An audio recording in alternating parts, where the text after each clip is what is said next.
Hello YouTube, this is Morgan Airspeed Prime here with my next Star Wars review. This one's going to be for Andor episode 6. So we get the third episode of this three-part arc here. First two were mostly setup. Here we get the action and mostly, I suppose resolution of what we were actually dealing with. So I find that to be, reasonably good. They're continuing this idea of every group of 3 episodes seems to cover basically all of a specific arc. So the action, I think, helped this episode. I don't think this episode was good and probably one of my favorites just because it was action. I felt like finally getting to what we were building up to just allowed them to deal with stakes that felt a little bit higher than just talking about the stakes, ahead of time. But interestingly, I did ultimately come out of the episode just feeling very similar to the way I felt about Andor the entire way through, in that it's a well-made show, and they did a heist thing pretty well, but ultimately very similar to the way so many other shows, other Star Wars shows, have done. I don't think they did anything particularly special with this group of characters to make it so that we know them better than other groups of characters heading onto a mission, because they did the same thing most of these type of shows do, which is that, okay, here's a group of like 5-6 characters, most of them are going to die by the end of this, and you probably won't come back to the few that did actually survive. And that's exactly what they did here. They did little bits of development on characters like Vel, Cinta, Taramyn, Lieutenant Gorn, Nemik, and so on. But I don't think they ever overly developed any of them to the point where it really felt like this character sticking around. It did ultimately feel like each of these characters had 1 or 2 things that made them notable, and that was it. Whereas I think you look at some of the reaction to this episode, and it's like, apparently it's the best characterization we've ever seen in Star Wars. When I'm kind of like, yeah, because Taramyn's amazing development of, like, he's a stormtrooper, and so he becomes the sort of drill sergeant of the group, is like amazing characterization. And the same goes, I think, for most of this. Like, even Cinta is just kind of like, okay, she is the healer, but this episode sort of reveals that she probably has the backstory that makes her sort of hate the Empire the most, and because of that, she is probably the most ruthless against the Empire on this mission. It's good. It's just not like anything I haven't seen before. And that's the way I'd ultimately kind of feel about this, is that sure, in live action, it's realistically, apart from Rogue One, one of our first time seeing stuff like this. But I didn't think it was like a massive improvement, especially in terms of like just notable new story content happening compared to, say, Star Wars Rebels arcs where they did a heist type situation or anything like that. Yes, this is better than a lot of those, but like not by a like huge margin, just because they're still fundamentally dealing with similar stuff. And that, like, okay, they stole all this money and we're seeing the impact of that. But to me, the stakes and the sort of impact of the core plot points in this show still feel relatively low to me. It still is ultimately an early rebellion setup, which we have seen before. And I'm not right now, 6 episodes in, seeing exactly what we're building to, other than we get to Rogue One and everyone dies. So the main characters that are actually getting focus here and aren't dying in 1 or 2 episodes are getting 2 seasons to shine before they eventually die in Rogue One. So there's stuff like that just, I think, helps to kind of, to me, put the show into context and make it clear that, look, it's good, but it's not blowing me away. There were absolutely moments in this that were really good in my mind. I liked the action and how it played out. I like that it actually, a lot of the sort of twists and turns happened after they escaped. Because to me, it wasn't a surprise to to see some of the less developed characters go down in the middle of the action. I think Lieutenant Gorn being killed was a little bit of a kind of like, especially in how sudden and no focus placed on it. At least with Taramin, they specifically noted the idea of like, Vel is pinned down, she needs someone to kind of come out there and support her, and he gets gunned down as he tries to do that. But with Gorn, it's like he suddenly arrives into the big kind of chaotic situation as they're loading up the ship, tries to stop everything. The action starts, and then seconds into the action, he just gets hit and goes down. It's to the point where I'm kind of like, did he die? Did either Taramin or Gorn die? Because it wasn't really clear, because they didn't focus on it so much that it was really clear. I think Taramin is dead because they at least came back to him and showed that he wasn't moving. But with Gorn, it felt like he took a blow to the shoulder and just went down, so he might be still there. Maybe he'll be the one they find and have to like interrogate. Otherwise, I guess he did die ultimately. So there's that. And then probably the most sort of tragic death was the death of Nemik, because they actually had, I think, a quite a good character arc for him in this episode. I wasn't blown away by what they did in the previous episode, just having him be the kind of smart one who has the ideals. But I actually like that they had the idea he is nervous going into this, and Andor actually kind of helps to sort of calm him down, and he actually is perfectly fine on the mission. Like, once he gets into it, the adrenaline gets going, he's doing quite well. He's in a relatively safe position, but he's doing cover fire where he can. I think he actually takes out 1 or 2 people in the middle of this all. And unexpected for the character, but he is not the weak link of the team here, ultimately. So I thought that was an interesting way to go with it. And he's doing a really good job right up until they get onto the ship and have to leave.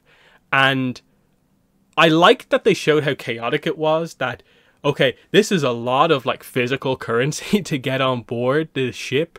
And it's not really being strapped down. So the fact that Nemik is ultimately killed from wounds from being crushed by giant, towers of money is an interesting way for the character to go. Because initially it seems like, oh, did you just get knocked out or something like that? But then it's like, no, that was serious. They give him a medical spike so that he is at least conscious enough to give the coordinates to get through the eye, but then it's clear he is dying. They have to go to a doctor instead of just straight up finishing the mission, which leads to the twists and turns that actually happen in this. Otherwise, the mission actually goes off pretty well. We get revealed what Vel and Cinta were up to. I don't know, in reflection, why this had to be kept secret from Andor, when it was just that they were going to infiltrate the comms tower to take it out, which they basically do. They're a little bit delayed, but they accomplish it fairly well. And the reveal in all of this is that Cinta is not just the kind of kind healer, she actually is the one who's like, oh yeah, we're doing this right now. And it's actually Vel who's the one who's kind of like, should we not? She's kind of thinking of going against the mission. They do reveal that those two are a couple. I like that the reveal wasn't like made super like blatant and stuff like that. They did enough to show that that is the couple without just like laboring over the point. I think it was clear enough to, I think, most people from the previous episode, and just the little kind of hand touch here I think was enough to get it across. So liked that. So beyond that, what do I want to talk about? They did introduce the sort of like the head guy here, the commandant, the guy you were meant to sort of dislike as being part of the Empire. They introduce his family as well, just to, I suppose, humanize him a little bit, even though he still had, I suppose, the typical Imperial thing of like, he thinks the natives are absolute like idiots and he wants off the planet as soon as possible, and he just like wants to get by doing as little as possible. It's one of those ones where it's like, okay, fine, that's what you're trying to do in this show, is to show both sides of this, and that the Imperials are not just nameless kind of villains, that they are all people too. So them being killed is notable, and that, hey, the rebels take his family hostage here, and he goes along with it. You can be somewhat sympathetic towards that, but he is still this Imperial officer on this planet, and, you know, is he just like a cog in the system, or is he actually doing terrible things? You know, is that okay? And, you know, it's just meant to present the idea to the Imperials, the rebels are terrorists, and they effectively, like, are. And obviously people have discussed this before with the whole idea of the reality of, like, say, Luke blowing up the Death Star. The amount of people he killed doing that never really gets brought up. And I think it's just to highlight that again. Now, again, do you need that pointed out, or is it actually there kind of in the core kind of content deep down? Yes, it is, but it was just made a little bit clearer in this episode by doing it that way.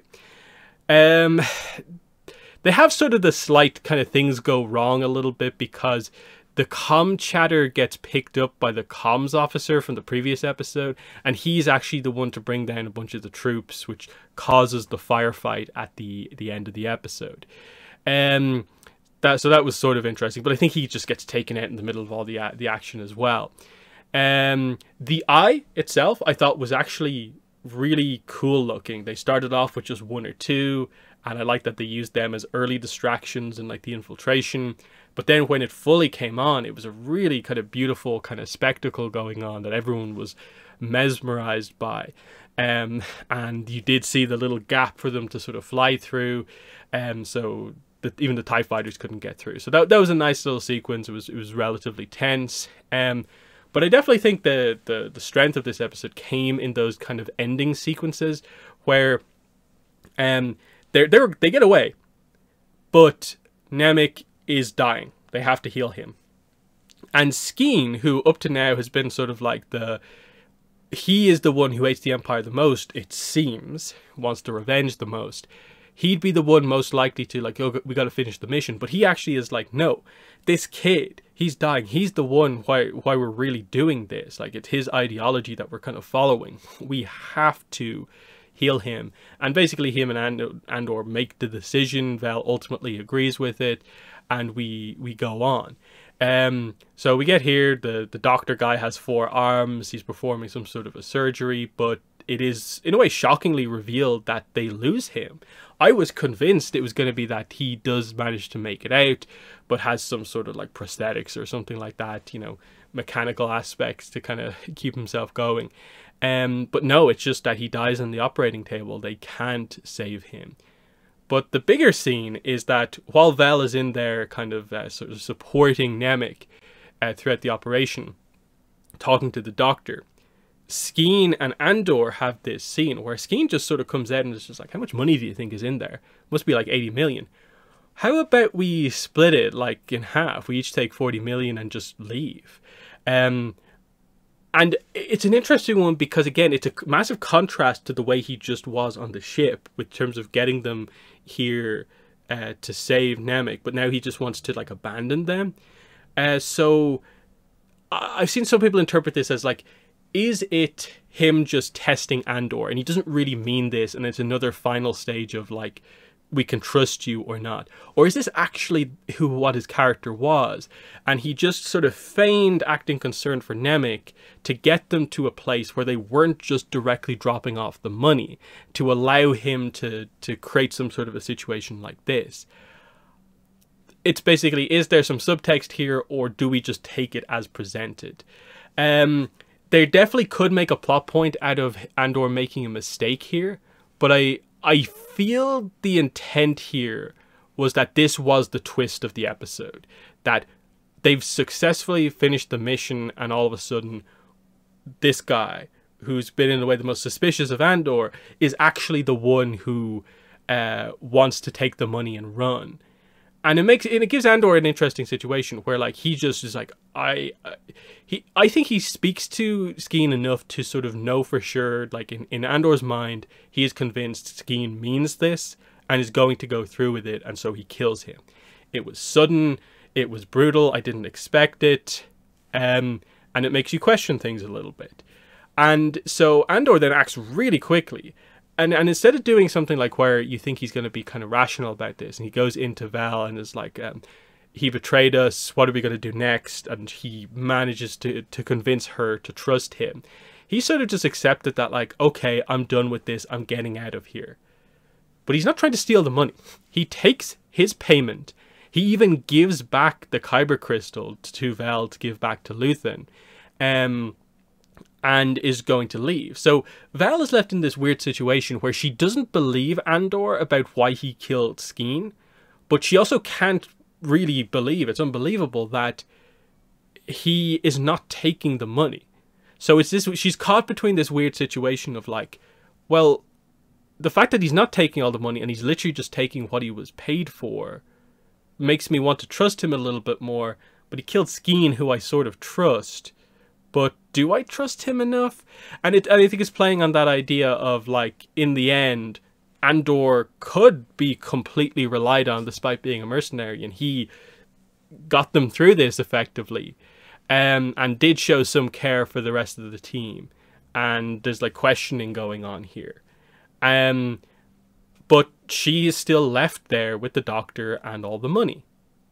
So it's a fascinating situation where I'm assuming the mission will complete itself. She probably has to organize a pilot or something like that, or kind of contact Luthen to get someone out here to get it. But for the most part, it seems like they got away. The money is there. The mission wasn't, like, finished in the most ideal manner, but they got away with the money. Andor did his job. Some questionable stuff happened at the end, and now he's going off on his own. He is going against the connection to Luthen, and we'll see where we go from here. I'm guessing Andor will try to go back to finding his sister again. Now that he has funds to sort of support that, I'm guessing that's what he's going to try and do. That's something I wanted from the first 3 episodes, because that was a nice character arc that we didn't know about. And it didn't feel complete from the first 3 episodes, that arc. So I'm assuming that's what will happen, and then he will meet up with other Rebel characters who will force him back into it, and he'll maybe realize that being part of the rebellion is a good thing to do, and it also gives him a little bit of a support system, which might actually help him find his sister. I'm assuming they'll also reintroduce Karn, more of a focus on Dedra in terms of investigating Andor now that he's back on his own again. Luthen seems like he will get some focus. I assume Vel will finish the mission, and I'm guessing we'll get maybe occasional appearances from her. I'd be sort of surprised if she stays in it for like the whole rest of this and is just a main player. But maybe a character will reference a couple of times. Because, like, Cinta got away, but she's sort of undercover on the planet now. But also a lot of people are going to recognize her face. But for the most part, she seems like she got out of that okay. So there's a little bit of question over what's going to happen to them. But I also don't know if they're going to focus on those characters anymore going forward. So there's that.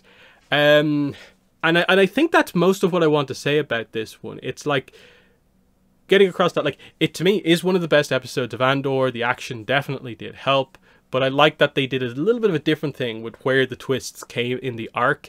But still, fundamentally, I'm wanting more out of what is actually specifically going on, what the aim of this show is, other than just getting us to Rogue One.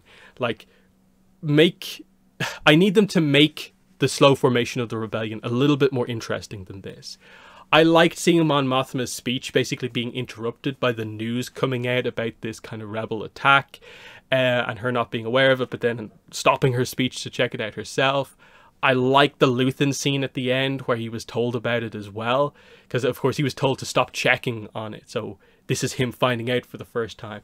He goes in the back and just starts laughing because it worked and he got them. So I'm excited to go back to them. So probably my favorite episode of Andor so far. But the series is still not fully delivering for me, but I can acknowledge it's still quite high quality. I just feel this quality could be relatively easily done with the other shows, and I don't think there's anything specific about Andor that requires them to only do it here. So there are my thoughts on the episode in the comments. Let me know what your thoughts are, but that's been the video. Thanks for watching, and bye.